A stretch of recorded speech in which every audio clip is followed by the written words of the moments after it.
And it's now my pleasure to announce the first speaker, Thomas Prest.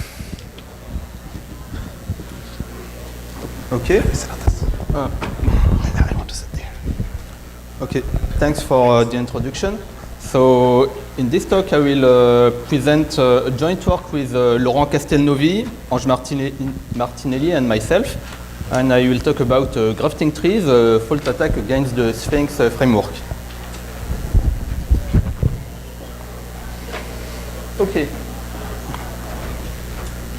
Okay, so first the introduction and motivation.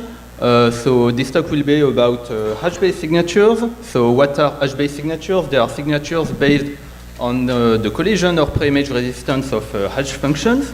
So the nice thing about them is that there is no additional assumption besides this, and this is optimal from a security perspective, as was shown by Rumpel, who showed that signatures exist if and only if one wave function exists.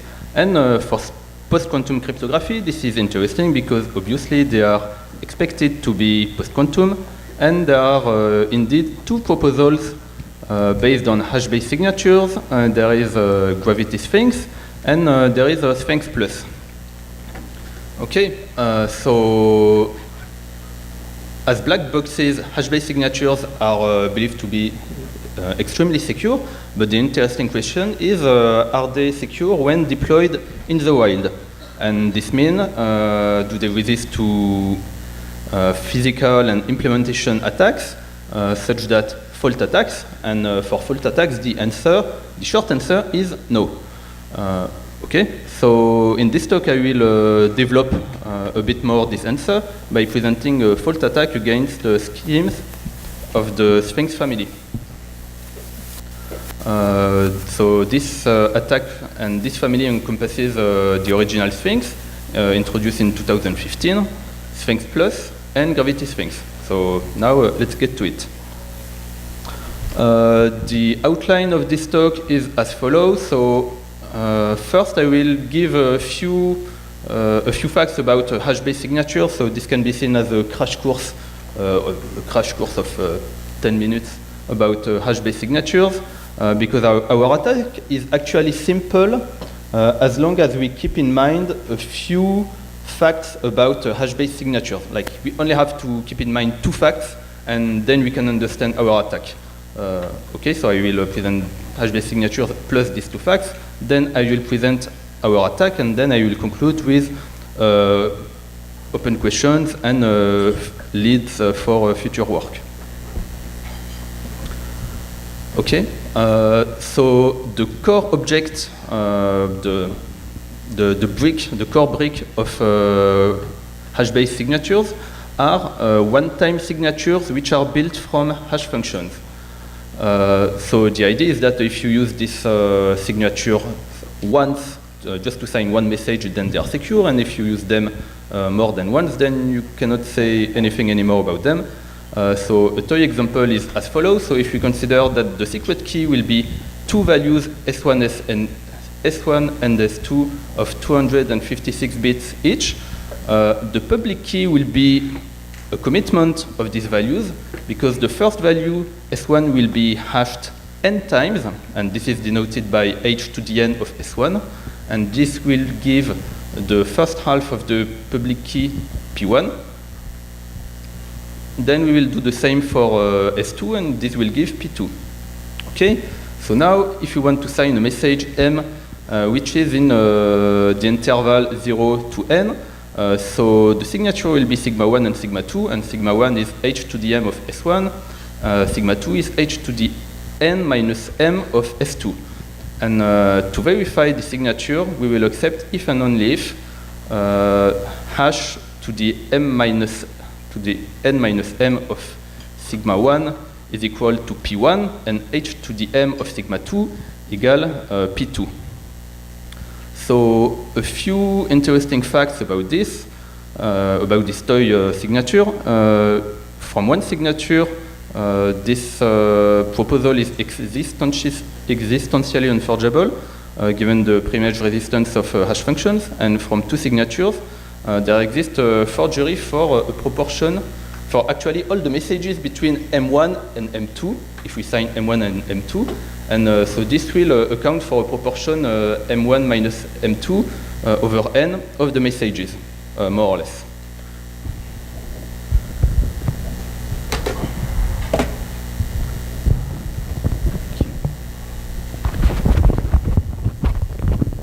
Okay, but for now, for us, what is more interesting is actually WOTS Plus, which is the OTS used in schemes of the Sphinx family. Because if you have one signature, then it is existentially unforgeable. But Groot and Brindering showed at SAC 2017, I think, that if you use one OTS to sign two different messages, then it will compromise the OTS, and this OTS can sign, signatures can be forged for a proportion 2 to the minus 34 of the messages. So this looks a bit bad, but maybe not so much, but we will see later how we can exploit this. And the second remark, and these two facts are the only core facts which are important for our attack, is that a feature which is common to all hash-based signatures is that from a valid signature, one can recover the public key.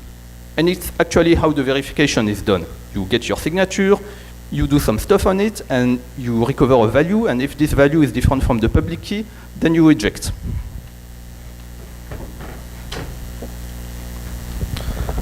Okay, then I will now move on to constructions of hash-based signatures from OTS. So the first one is Merkel's construction, which is shown here. So it is based on hash trees. So at the bottom, as leaves of this hash tree, these little pokeballs here, they are one-time signature key pairs, with the red part being the secret key and the white part being the public key. And then the public key will be the leaves of the hash tree, and the public key will be the top of the root of the hash tree. So the public key is actually a commitment of all these small OTS public keys. And these OTS public keys are themselves commitment of the secret keys.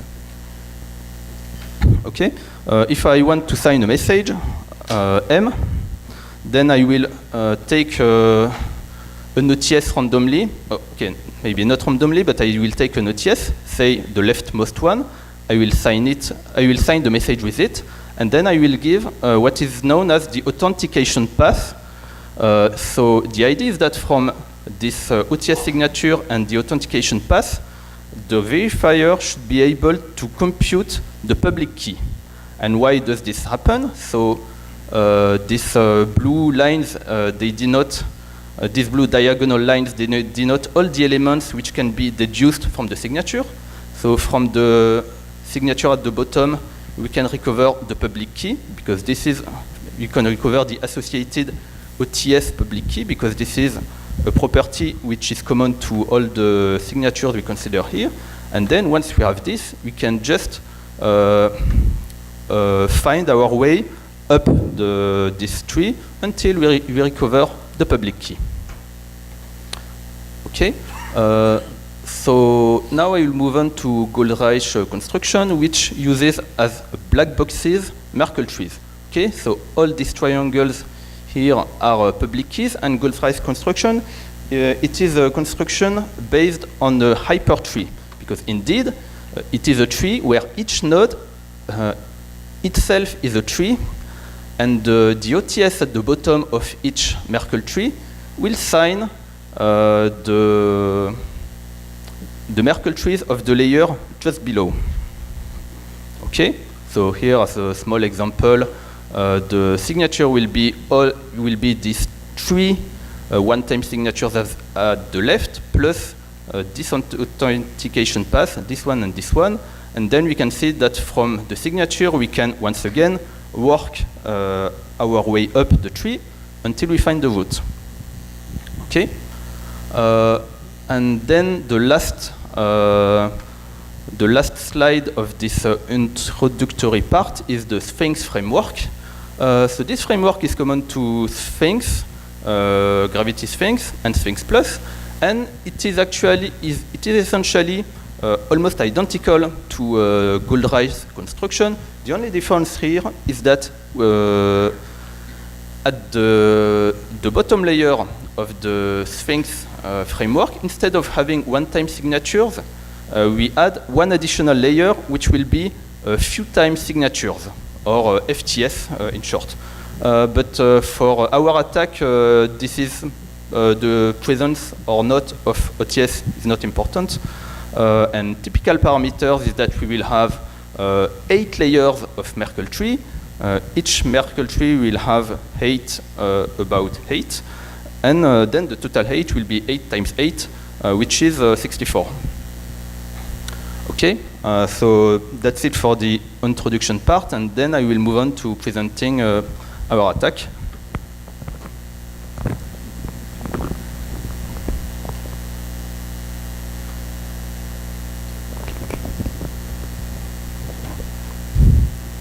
Okay, now for the attack.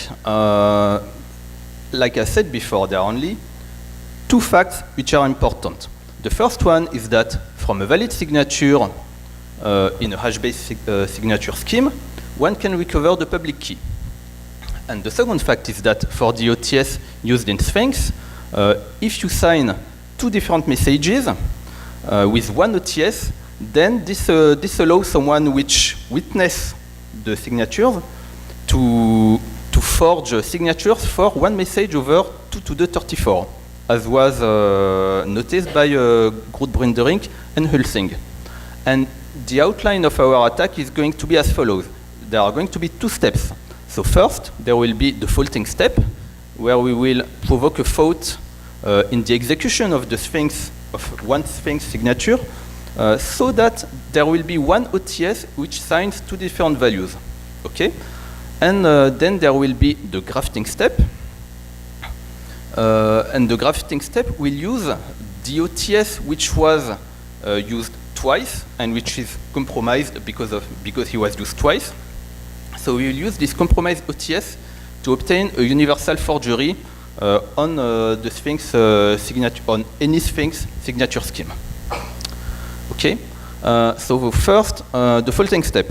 Okay. So here we have a nominal execution of the Sphinx signature scheme. So first we will sign the message with the FTS at the bottom, and then we will do a lot of hashes, a lot of signatures, and here each Merkle tree, the OTS at the bottom left will sign the Merkle tree, just the root of the Merkle tree just below, and we will do that a lot of time until we have reached the top of the Merkle tree, of the Sphinx tree, sorry. And so what we are going to do is that we will query 2 signatures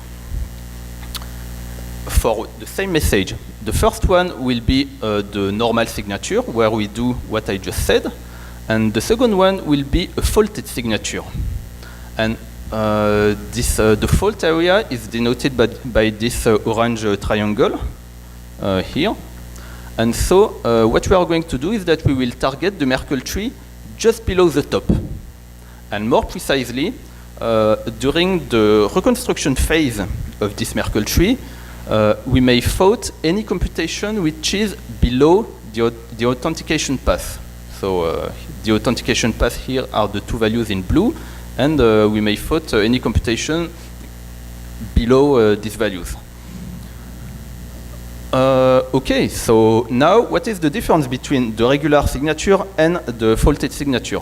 So the difference is that in the penultimate Merkle tree, there will be 2 different values computed for the root of the faulted Merkle tree, because actually the fault that occurs in the fault area will propagate until the root of this Merkle tree. Okay, so what does this mean? It means that the Merkle tree at the top, the OTS at the bottom left of this Merkle tree will be used to sign 2 different values. And this is exactly what it should not be doing in the first place. And so the OTS pointed here with the green light is compromised, and we will see how we can use it. So let me emphasize a few features of this fault. So first, we require only one thought. I believe this one is fairly obvious. Little precision is required. So why is this true? Like I said before, we have typically 8 levels of Merkle trees, and we thought one of these layers, and the fault area covers almost all the Merkle tree. So this means that essentially we may thought a portion of the computation which is about 1/8, which does not require a lot of precision. And then an interesting feature is that this thought is stealthy. And by stealthy, I mean that so the faulted signature, if it is verified by a verifier which does not know the secret key, then it will look like a valid signature. So there is no way for a verifier to check that it is indeed a faulted signature. Okay, so now I will move on to the second part of our attack, which is the grafting step.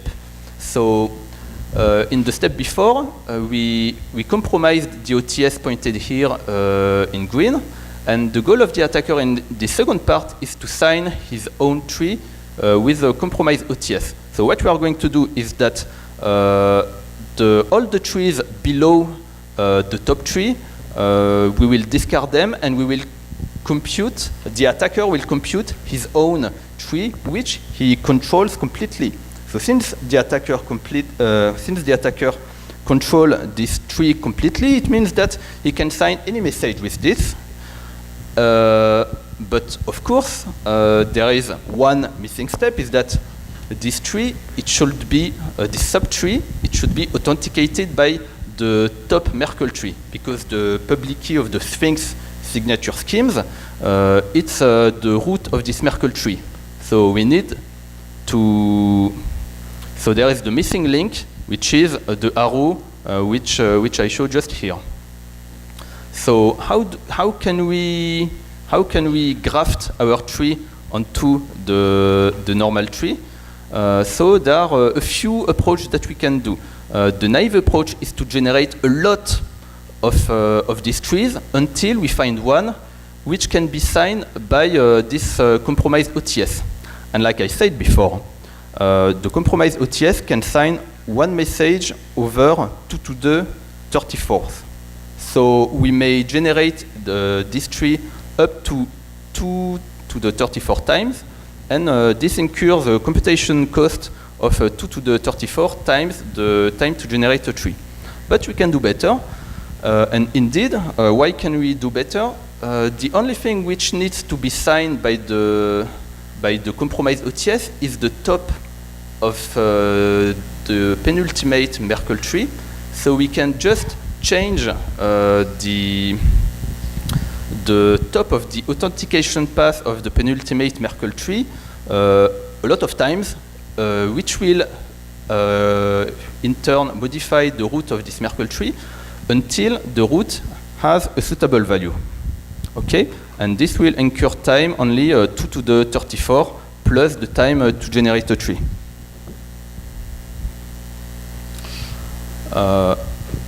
Okay, yeah, and let me finish. So yeah, once we have done this, we have our grafted tree which can sign a message, and this grafted tree can be signed by the top Merkle tree, and so we have a valid signature. Okay, so then I will briefly talk about the specifics of each scheme and possible countermeasures. So yeah, I will not present the specifics of each scheme. The differences are detailed in the paper, but what is interesting is countermeasures. So the specific countermeasures against fault attack is to do the computation twice and to check if the two computations match. So this incurs an overhead in space and time of ×2. So fortunately, in the case of the Sphinx signature scheme, we can be lazy in terms of memory, but it will still incur the overhead of ×2 in terms of time. So of course, we are looking for specific countermeasures. As far as I know, there are no efficient specific countermeasures working right now. We discussed it a bit with the authors of Sphinx, and N of Sphinx plus, and yeah, we didn't find a satisfying solution which would be better than the generic contour measure. Okay, so now the conclusion. So what are the key takeaways of this talk? We have a fault attack on schemes of the Sphinx family. This incurs universal forgery with only one fault and a computation of about 2 to the 34 hashes. The fault model is quite weak because we require little to no control on the time of the fault. Also, little to no control on the precision of the fault. This is independent of the underlying hash functions. A property which I like is that it is stealthy because it results in valid signatures, or at least valid-looking signatures for a verifier. And to the best of our knowledge, specific countermeasures are ineffective at the present time. So yeah, just a fast word about related works. So this work was based on the Laurent Castelnuovi's master thesis. We know that independently and actually on the same summer it was studied by Genet and Kanzwischer, and so our approach was, and I believe that all these works are quite complementary because we focused on the theoretical part and they focused on more on the practical part because they implemented the fault and it works, but their attack require more faults than us. And yeah, so finally I would like to point you to this nice Merkle tree and also to